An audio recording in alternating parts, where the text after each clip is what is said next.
Hi guys! Welcome back sa ating YouTube channel. Nandito si Lola Maria. Alam kong matagal nyo nang gustong makita, mapanood si Lola ulit sa ating YouTube channel. Kaya, ayan, andito tayo kay Lola. Opo. Kukumustahin natin siya kung ano na ang kanyang lagay. Kasi, di ba, nung nakaraang nakaraang buwan ba yun, Lola? Nagkasakit ka? January ano? Opo. January kayo nagkasakit. Tapos, yung naging critical kayo, ano, Lola? Opo. Hindi kayo nakalakad. And then, Nang ilang linggo ba yun? 2 buwan. 2 buwan? Oo.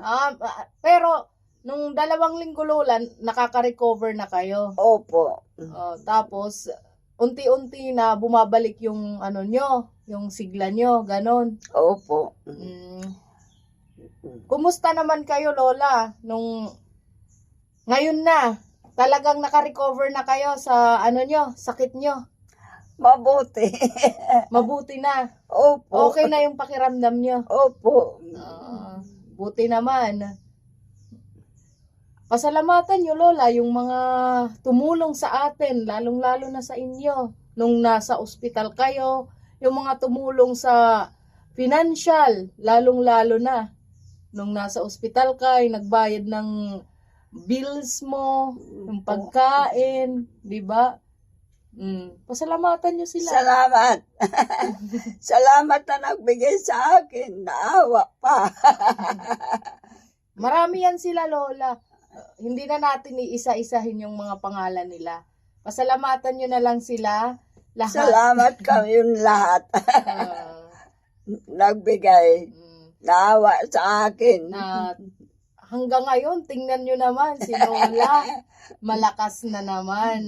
Ilang beses na nga pala na ospital si Lola. Di ba, Lola? Nung lumipat kayo dito. Ilang beses ka nang na ospital? 3.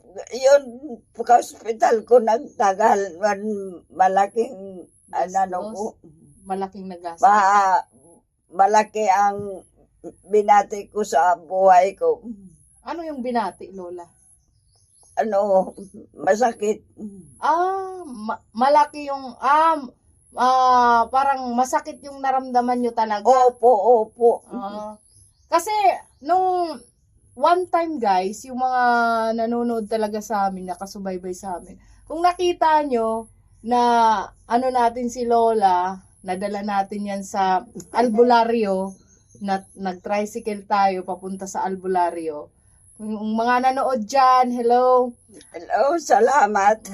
Yung mga nakasubaybay kay Lola, Salamat. Diyos magbayad na lang. alam na alam yan nila kung paano natin dinala si Lola sa albularyo, dinala natin sa ospital. Kung makikita nyo sa video ni Lola, ay talagang wala na talaga yung ano na siya eh.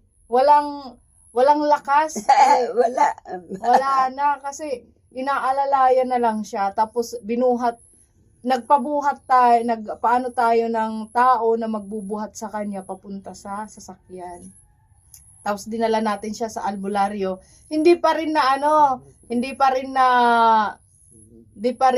nawala yung nararamdaman niya. So, nakinig tayo sa mga followers ni Lola, sa followers natin na dalhin si Lola agad-agad sa ospital. Kasi hindi na nga kumakain. Ano, Lola? Opo.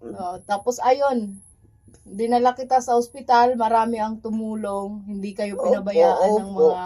Hindi ako pinabayaan.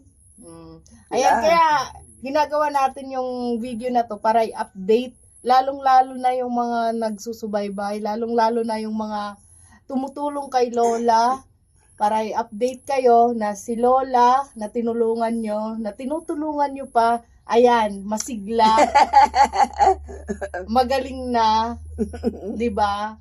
Kaya thank you so much sa inyo. Salamat. Maraming Diyos salamat. magbayad. Sa'yo lahat. Sa walang sawang tumutulong. Mula noon hanggang ngayon, maraming salamat. Si Ma'am Athena, thank you so much. Thank you so much, Ma'am. Ma'am, Palaging, palagi ka nagbibigay sa akin.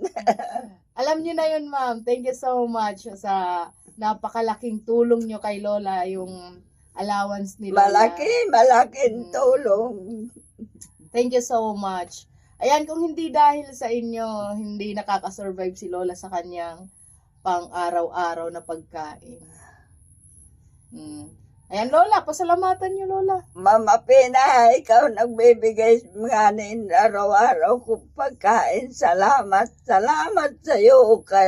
Kayong lahat nga sa akin. Yeah, walang sawang pasasalamat ni Lola sa inyo. Ayan. Diyos magbayad na lang. Diyos magbayad. Ngayon, Lola, may tanong ako sa'yo. Kumusta naman yung buhay nyo dati? Di ba dati nakatira kayo sa hindi, sa Nipa House. Tapos yung kinakain nyo araw-araw, nanghihingi lang kayo sa palengke. Opo.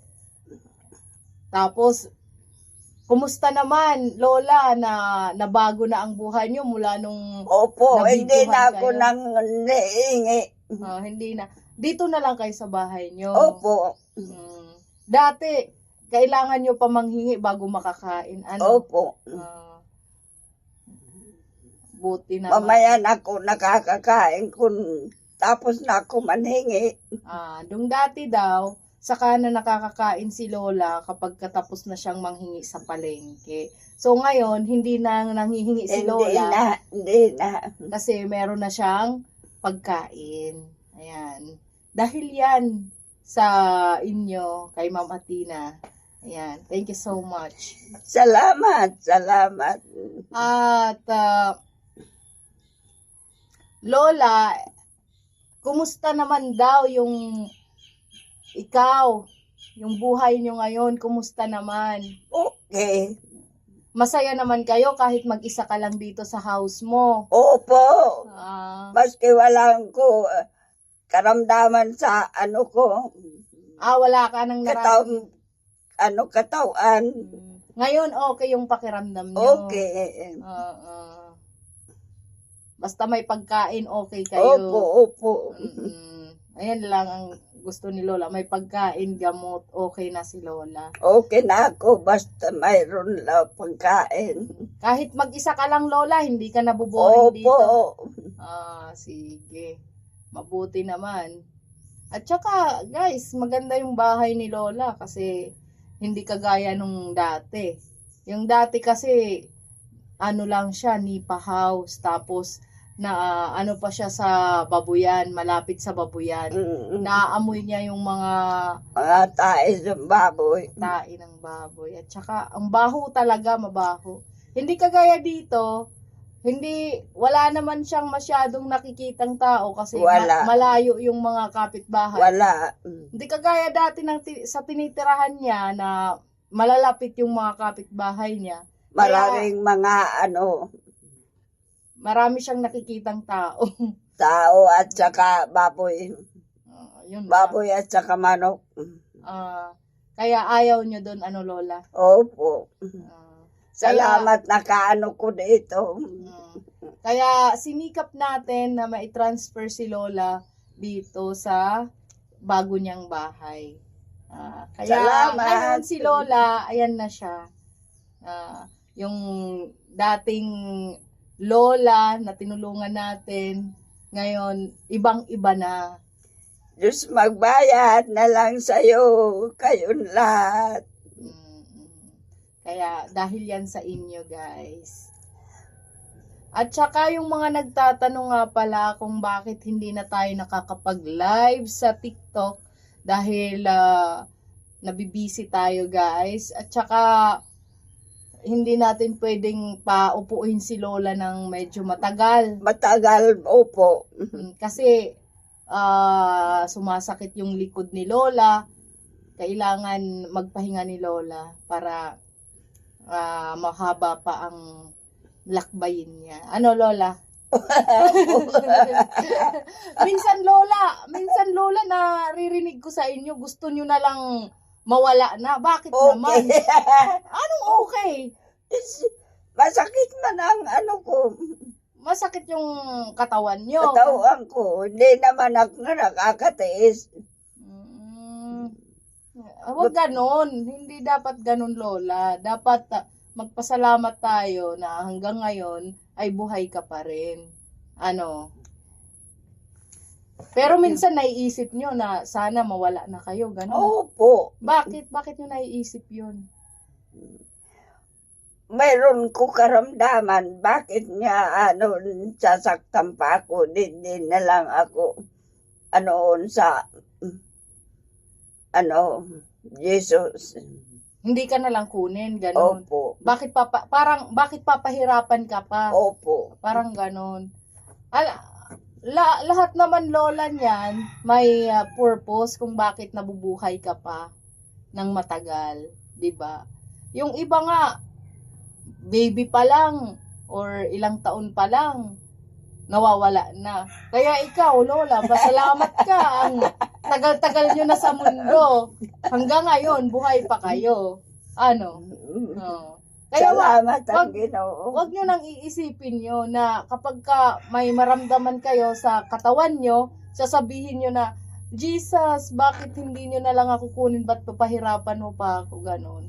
Mayroon namang solusyon. Lagi naman tayong naghahanap ng solusyon para makaligtas ka. Opo. Ayan. Ayan. Yan ang sinasabi ko kay Lola dati. Naririnig ko kasi siya, guys, na nagsasalita kapag may sakit siya, sasabihin niya, bakit papahirapan pa daw siya? Matanda naman na daw siya. Hindi na lang daw siya kunin. Wala naman ko nagagawa nga panbuhay para makakain ako. Bakit hindi na lang kinukunin? Ay, wag ganun, Lola. Yung mga katulad nyo, hindi na dapat nagtatrabaho.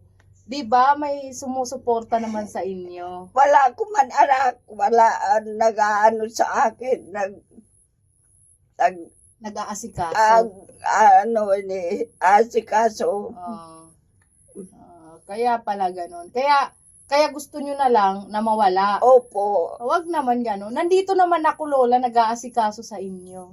Ha? At saka maraming nagmamahal sa inyo ng mga tao. Hindi kayo pababayaan. Kaya wag niyang iisipin yun, Lola, ha? Opo. Sige. Ayan nga, guys. Kung may mga gusto pa kayong tanong kay Lola, i-comment nyo lang dito sa ating comment section at sa susunod na vlog natin ay itatanong natin yan kay Lola para masagot niya. Ayan, thank you so much. At saka nga pala, si Lola ay nag-birthday na nung December 24 ba yun, Lola? 24. Nag-birthday na si Lola nung December 24, nag-83 years old. 83, 84 ka na, Lola? Opo. 83 or 84? 88. Walking to 84 ngayon. Walking pa lang. Opo. Sige. So, 83 ka na pala. Opo. 83 years old na si Lola, guys. Ayan. Ngayon, nakikita nyo naman na masaya si Lola at walang nararamdaman. Kaya, yan ang update natin. Thank you so much for watching. Huwag nyong i-skip ang ads para naman kumita tayo. Bye-bye! Bye-bye, Lola! Bye-bye. Thank you.